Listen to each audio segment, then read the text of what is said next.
विभित्सना षड्यंत्र की जड़ यानी उस कायर राजकुमार को बंदी बनाकर राजमहल लेकर जाती है तो हर कोई हैरान था। किसी को भी विश्वास ही नहीं हो रहा था कि एक अकेली स्त्री ने इतने बड़े राजा और उसकी विशालकाय सेना को यूं चुटकियों में खत्म कर दिया। राजकुमारी को जब ये पता चला कि उसका सौतेला भाई ही उसका सौदा करके उसे राजा कालखंड के हवाले करना चाहता था तो आश्चर्य के साथ साथ मारे गुस्से के उसका हृदय धधक उठा। कुछ पल के लिए अपने गुस्से पर काबू पा विभित्सना की तारीफ करते हुए कहा कि ये तो हमें आश्रम के दिनों से ही ज्ञात था कि तुम कोई साधारण मनुष्य नहीं हो। मुझे फक्र है कि तुम मेरी सखी हो। अगर आज तुम ना होती तो मेरे ये अपने ही मुझे हलाल करने वाले थे। फिर राजकुमारी ने अपनी सखी यानी महासेनापति विभित्सना से पूछा कि अब उसके सौतेले भाई के साथ क्या करना चाहिए। तब विभित्सना बड़े ही गंभीर स्वर में राजकुमारी से बोली, राजकुमारी जी, आपको इस नीच मनुष्य को कदापि नहीं बख्शना चाहिए। मेरे मत से तो आपको इसे केवल और केवल मृत्यु दंड ही देना चाहिए, क्योंकि ये वो विषैला सांप है जो मौका मिलने पर दोबारा आपको डसने आएगा।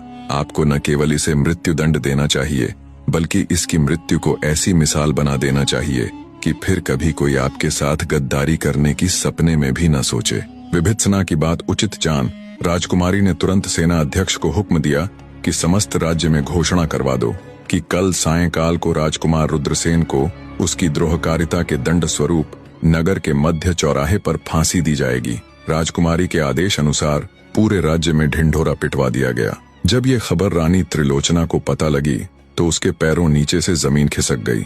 वो आनन फानन में भागी भागी राजकुमारी रुद्रलेखा के पास गई और हाथ जोड़कर करुणामयी स्वर में बोली, ये मैं क्या सुन रही हूँ बेटी? क्या तुम अपने ही भाई को मृत्यु की सजा दोगी? माना कि उसे गलती हुई है, पर क्या इतनी निष्ठुर दंड व्यवस्था उचित है? सौतेला ही सही, पर है तो वो तुम्हारा भाई ना। उसके अंदर भी वही खून है जो तुम्हारे अंदर है।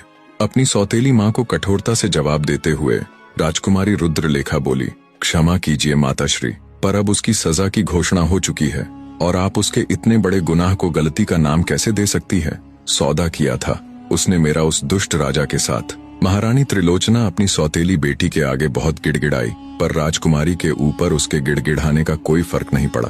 खून के आंसू रोती हुई रानी त्रिलोचना तिलमिलाकर रह गई। घोषणा अनुसार तय समय पर राजकुमारी रुद्रलेखा ने अपने सौतेले भाई को बीच चौराहे पे फांसी से लटका दिया। रानी त्रिलोचना खून के आंसू रोती रह गई। अपने इकलौते जवान बेटे की मौत को वो किसी भी तरह हजम नहीं कर पा रही थी। टुकड़े टुकड़े हो चुके हृदय के साथ वो अपने बेटे की खाक हो चुकी चिता के पास जाती है और उसकी राख अपने माथे पर मलती हुई ये घोर प्रतिज्ञा करती है कि वो एक दिन राजकुमारी रुद्रलेखा के अंत का कारण बनेगी।